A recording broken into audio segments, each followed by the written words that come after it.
Happy Thursday, everyone. Welcome to a unique edition of RiskZone. I'm meteorologist Darius Stringer here at the Nexstar Weather Center. In the Construction Zone Weather Center, senior meteorologist Jim.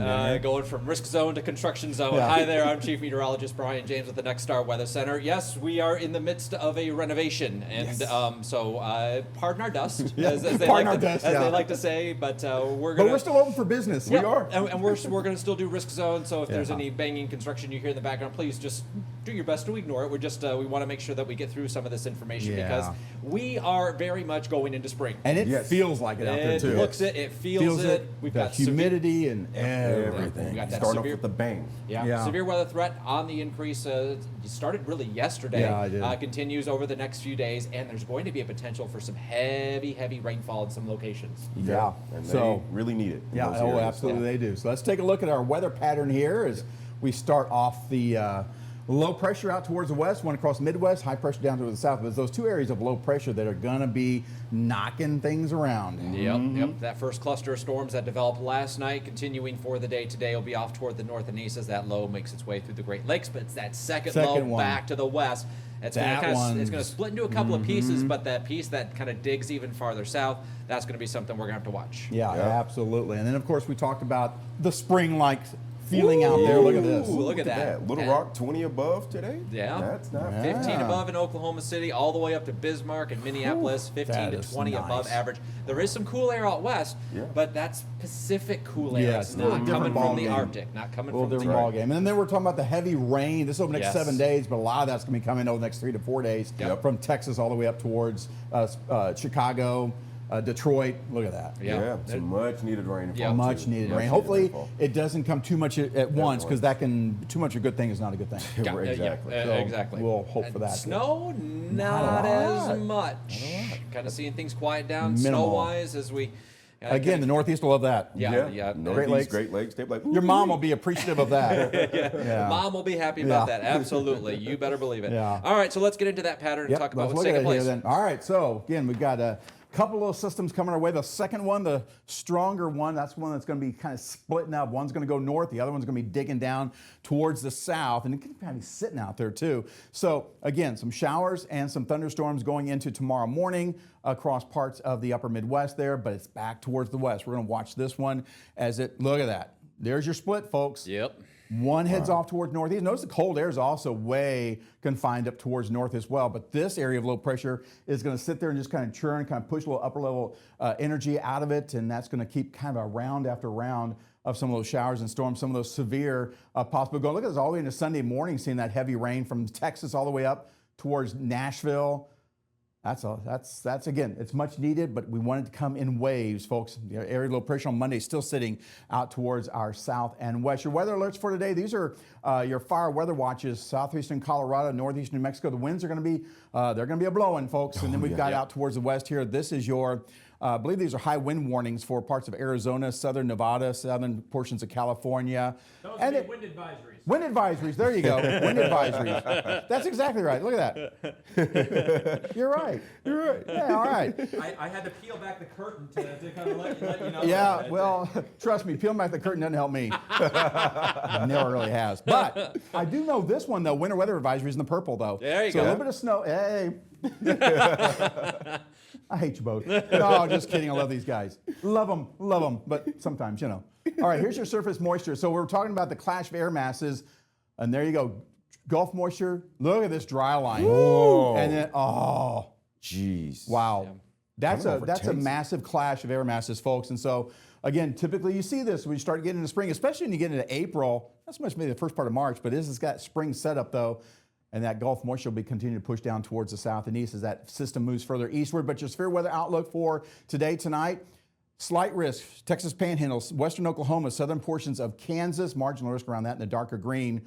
And then it goes eastward a little bit from there, but not by much. Enhanced risk. And up towards Chicago. Now we have enhanced level 3 right in there from the Red River up towards Oklahoma City, Tulsa, Kansas City. It's going to be a rough couple days. As we always say, make sure you stay weather aware, folks, for the next few days. Have a way to get your watches and warnings, whether it's through your radio, through weather radio, through your local TV station, what have you. So here is your forecast for today. One system, again, moving eastward, showers and storms lining this frontal boundary, and then snow back on the backside of the secondary front that's moving eastward. And look at all that potential for snow. In fact, we could see some areas in the Intermountain West could pick up what we call feet of snow, not just inches, but feet of snow. And seeing that wintry mix up across parts of the Northeast. That system will be moving rapidly away, though. Conditions will improve there by later in the day tomorrow. But here is, again, that setup here, a little triple point there up around Minneapolis. So we've got severe weather going to be lining that front down towards the south and east, especially as we get further into the day. Get a little bit of a daytime heating type of thing going on. And all that moisture, that's going to be lifted up quite well and going into Saturday as well. Look at that. Wow. That line of storms. And then Saturday afternoon. Then you have that extra little push of that upper level low, pushing some more of that energy out towards the north and east. So this is going to be a multi-day situation of rain and storms across the southern plains, across parts of the southeast, and there's a little bit closer into the northeast. So there's your low. There you got mostly rain here, though, as temperatures, they're above freezing, which is always a good thing. Even around Buffalo, that's just a wintry mix there. This system moves further east. The worst we see here really is just the wintry mix. So that's kind of a little bit better deal than having it all in ice or frozen form as far as snow or freezing rain, that sort of thing. And then that system moves off towards the east. And here comes the next one. A lot of rain potential for Minnesota, down into the Dakotas, looking at Iowa there. I say Dakotas, I meant Iowa, down towards the south there. Looking at that rainfall there. Snow then start pushing into portions of northwestern Minnesota, and that rain right along that front continues to just track eastward. And this is going to be a organized line of storms that we're going to see along that frontal boundary as it moves eastward. And look, here comes that next push of moisture down towards the south. And that's where, again, we need a lot of rain across parts of Texas, going up, well, most of the country really, but southeast. Really needing that rainfall.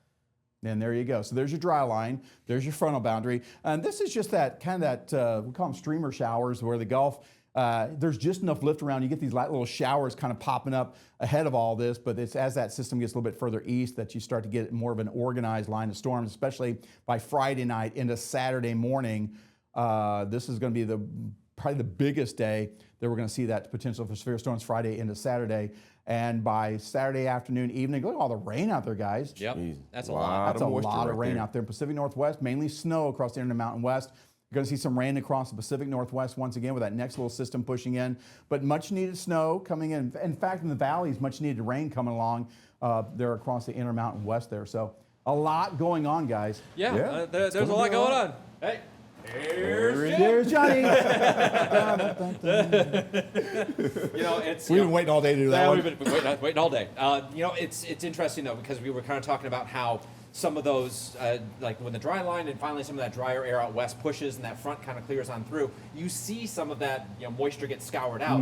But this is the time of year, especially with that low hanging offshore.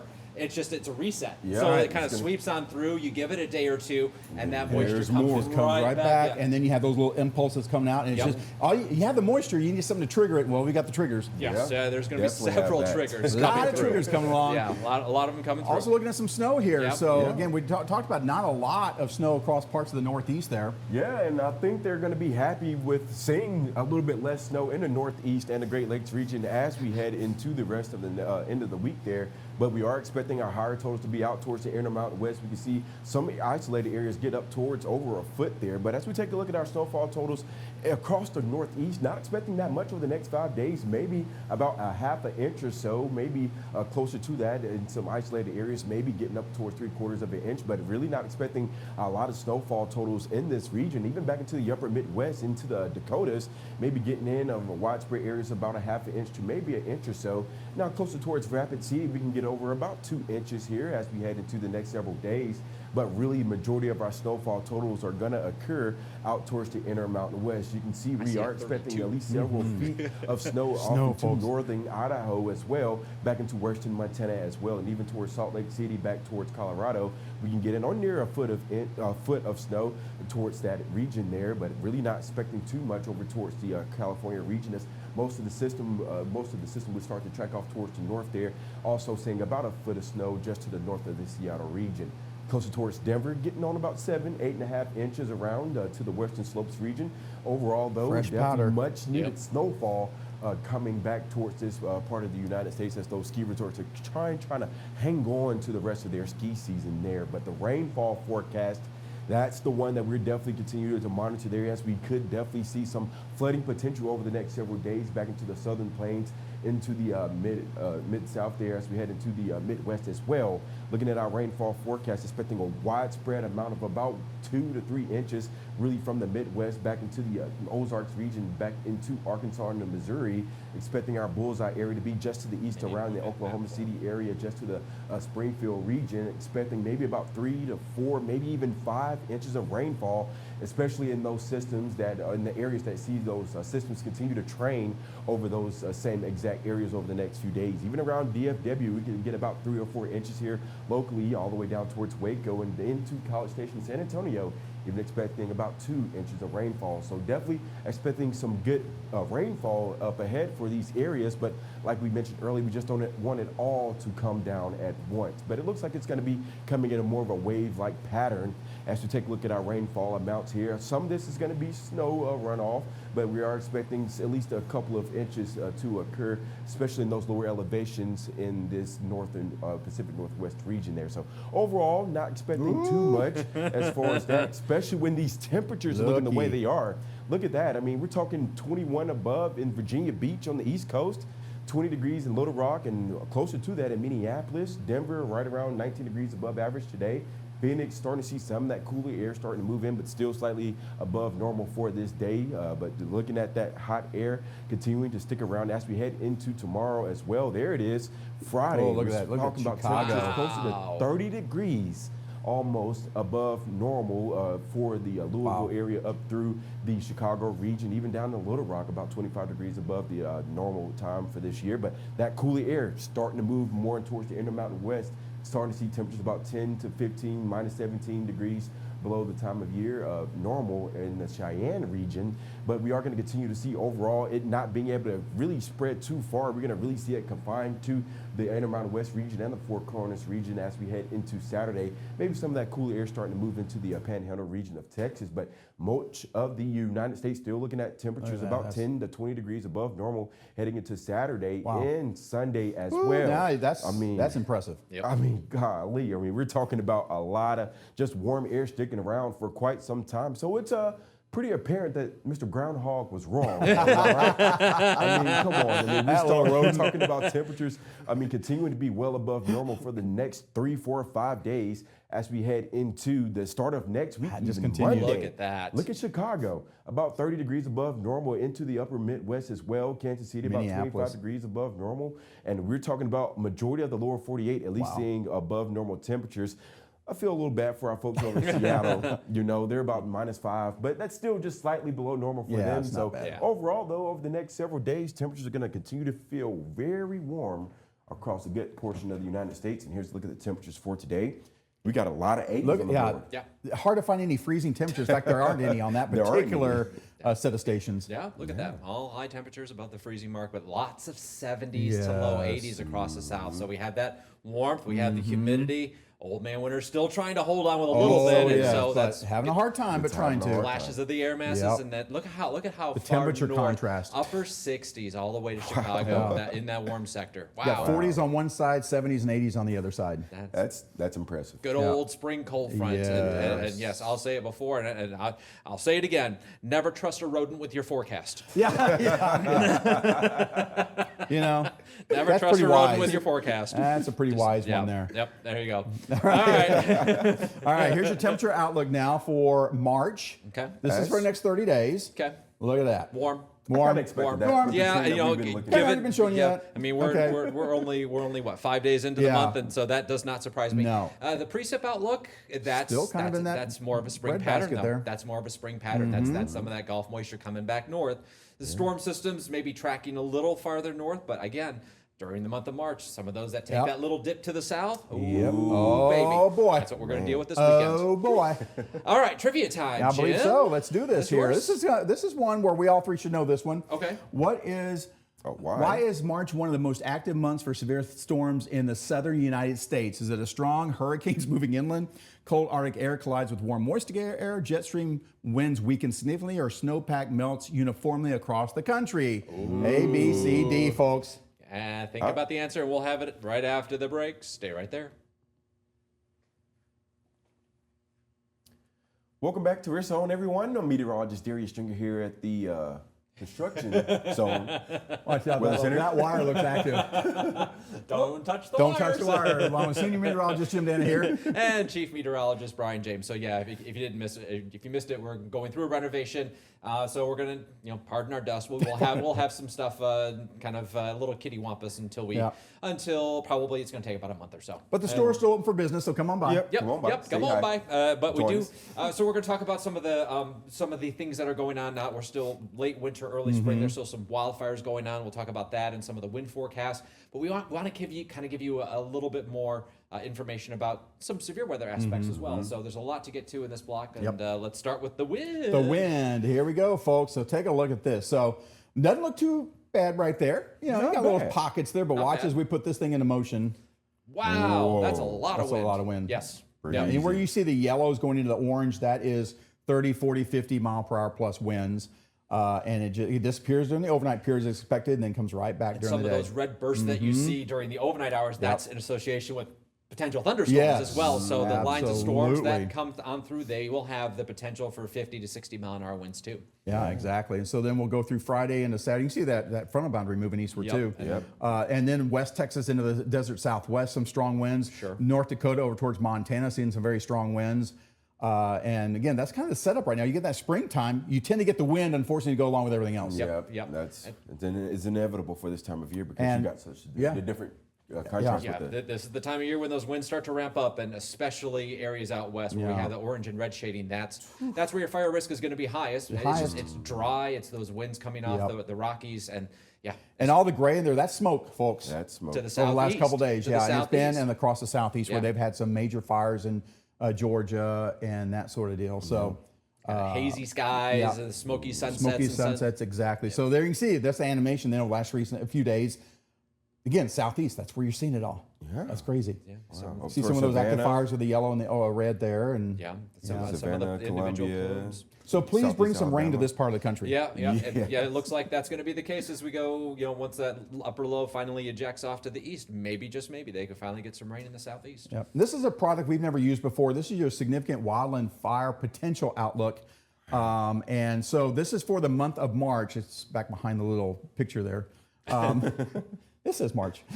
Trust me, it does. There. All right. There we go. And it's from the predictive services of the interagency fire department or whatever it's called. Something like that. Something like that. But anyway, for the month of March, that's where, based on what the forecast is for the coming weeks, where we think the highest potential, above average potential for the fire danger. So that's a big chunk. Definitely something we have to continue to monitor, obviously. Make sure you're doing your due diligence, not spreading any fires by accident or just not being aware of your surroundings. Yeah, it's just best in conditions like this, just don't even try to start a spark. And sometimes it's just one of those things you don't really think about. When you're towing a trailer and you have those tow chains, when those are bouncing on the ground and you're driving, those create sparks, and that's how many little fires along the side of the road will start. That was just even a car with a catalytic converter. You pull off on the side, you've been driving for a while, and underneath your car, it's hot. And you get on that grass, and even that, it can be a problem. So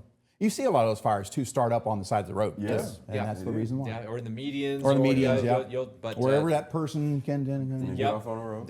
And so just be extra careful, especially this time of year. But we do have some rain moving into some of those areas that are on the higher fire danger. And we need it because here's your drought monitor, the most recent one. Another one will come out later today. It was released every Thursday, but look at that. Especially the southern plains southeast up towards the Chicago. It's brutal. It's brutal. I think what we should do with this graphic every once in a while is overlay the 7-day rain forecast. That'd be a good one. Kind of fade the two of them on top of each other so you can see what parts of the country. I'm looking it into a Christmas tree. Exactly. I'm looking at you, Northern Arkansas. Where you see a lot of that red. Those are some of the areas that are expected to get a lot of rainfall through the weekend. So that's always a good thing there. Yep. Unfortunately, Oh, loss of hour of sleep. This coming Sunday. So before you go to bed Saturday night, because it's 2 a.m. Sunday, turn your clocks forward 1 hour, and then change your batteries and your smoke detectors. That's one thing a lot of people forget to do. I'm kind of guilty on that one. Because that's your twice a year you can do it. Your batteries are going to last that 6 months. So just get in the habit of doing that. But we're going to lose that A little hour. And so, okay, so the question, so why should people change the batteries in their smoke detectors and carbon monoxide detectors every 6 months? Most houses have now wired, all of the smoke detectors are hardwired into the house. So if one goes off, they all go off. Right. But that's, you also need to have the batteries mostly as a backup in case you lose power. You still want to have your smoke detectors doing their job. And even if they're not in there doing anything for 6 months, they will run out of juice. So just replace them, and you'll be good to go. Batteries are meant to be a backup, but again, it's best due diligence. Change those batteries every 6 months. Don't forget the clock in your car. And the microwave and the stovetop. And the stovetop. That's about the only three you have left. Those are the three that I forget. Yeah, everything else pretty much automatically changes over. Yeah, your phones change over automatically. Everything does. Everything else does. Computers. For crying out loud. But some of our appliances, some of us who have older appliances or older cars, they don't update themselves. In other words, what you're saying, your oven doesn't talk to you yet? I still have an older truck. All right. Well, we got more of your little spring action here as we look at the countdown. So St. Patrick's Day 13, spring starts in a little over 2 weeks, and Easter a little over a month. We're trucking along. We are already. Can you believe it? The spring is springing. I think that's what they call it. Gotta get the allergy meds going because the pollen's about to start coming back with vengeance. Yeah. If you have So in seasonal the south, allergies, you have the mountain cedar. That's pretty much over with, but then there's others that pop up elsewhere in the country. So it's just ongoing this time of year. It's the spring bloom after you trudge through the winter with mountain cedar. And you get the rain coming and everything comes up after that. It's you got to take the good with the bad. A lot of itchy noses going around. And we got Bradford pear trees in our neighborhood. Now, if you don't know Bradford pears, you probably don't. You may not. But they have these beautiful white flowers. Does not smell as nice as it looks. And it smells like trash. And so the whole neighborhood, like for at least a week or two, smells like trash, just because all of them. He's blaming it on the flowers. But yeah, I've heard that. I'm not smelling, but I've heard that they're nasty. They are. Yeah. All right. Thank you. What do we got? I think we're up to trivia time here. Yeah, we are. We've got a little spring trivia question for today. Yep. Why is March one of the most active months for severe thunderstorms in the southern United States? Is it because of hurricanes moving inland, cold Arctic air colliding with warm moist air, jet stream winds weaken significantly, or snowpack melts uniformly across the country? You know what? I want to be wrong on purpose. Don't do that. No, don't do that. Okay, don't do that because I will never let you live it down. I have social media too. Well, I take that back. Okay. Well, I know go. the answer. Go. What do It's you not think? A. Not A. It's not D. It's not D. C. Not C. It's gonna be B. It's B. Yay! Yeah. So I wanted to have a little fun today. The warmth, the humidity starts going back north. Then you still have the little shots of cool air that try to come back down, and until you get all the way into the summer months, and even then, everything severe weather-wise just migrates to the northern tier of the U.S. Weakens somewhat, but it's still there. Yep. It does. Doesn't completely go away. Then you worry about the tropical stuff. Yes. Once you get beyond that. We'll worry about that later. Yeah, exactly. That comes along Right there, All right right, now. so we're talking about some severe weather tips. Yep.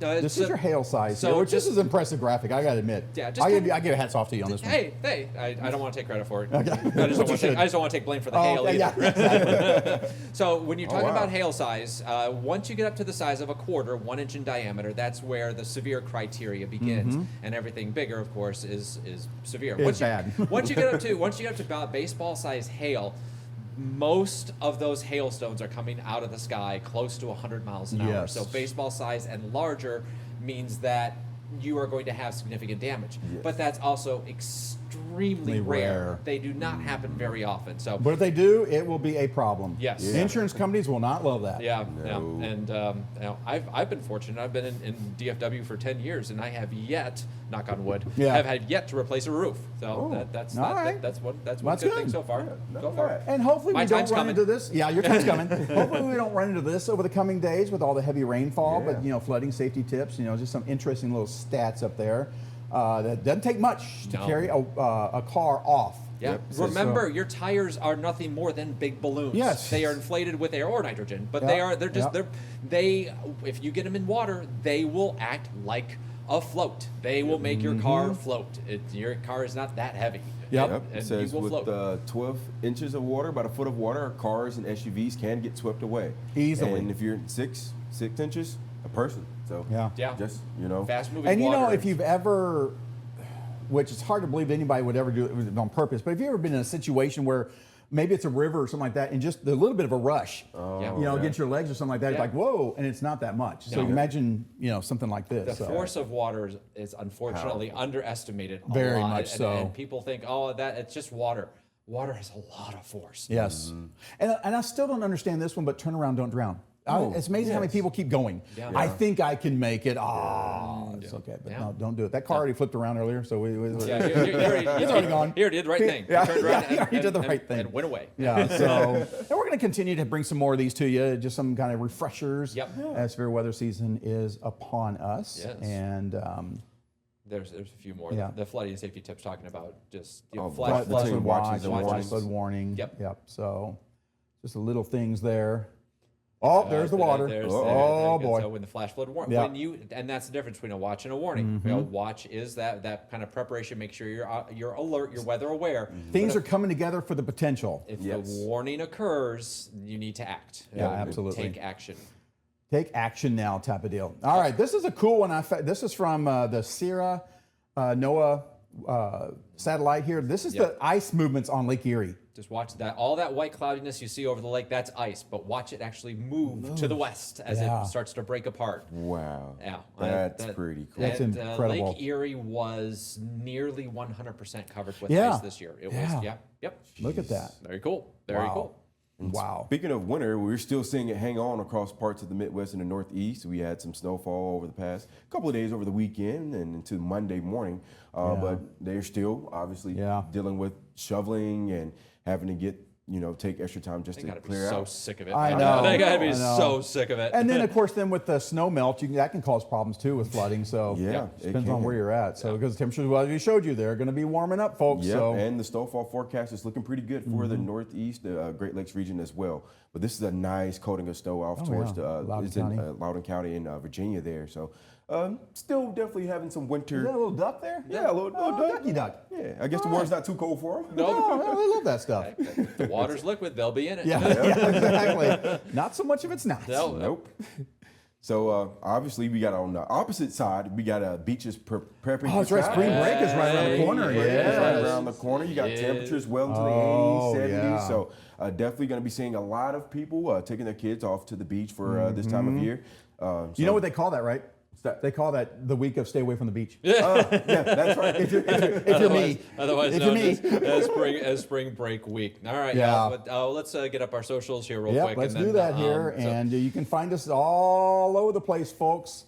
Brian James WX, Jim Dana WX. Is that the underscore still on that there? underscore Yeah, still it there. is. Okay. That underscore still Okay, there. well, you can find him at that one. Yeah, I'll be there. Just reach out. I'll talk to you. Yeah, I'll talk to you. Hell, thanks for being a part of this Yep. edition of Risk Zone, our construction zone We're good. edition We're of still Risk good. Zone. So yeah, we will continue to be here. Of course, we'll have more severe weather information coming up, but also with the potential for severe weather, make sure you're checking in Yes. with your local Nexstar stations and your local National Weather Service office for the latest forecast, severe weather alerts, because there are going to be There are several. going to be quite a few All of right, y'all. them. Stay So. weather aware. All right. Take care. Take care. See ya.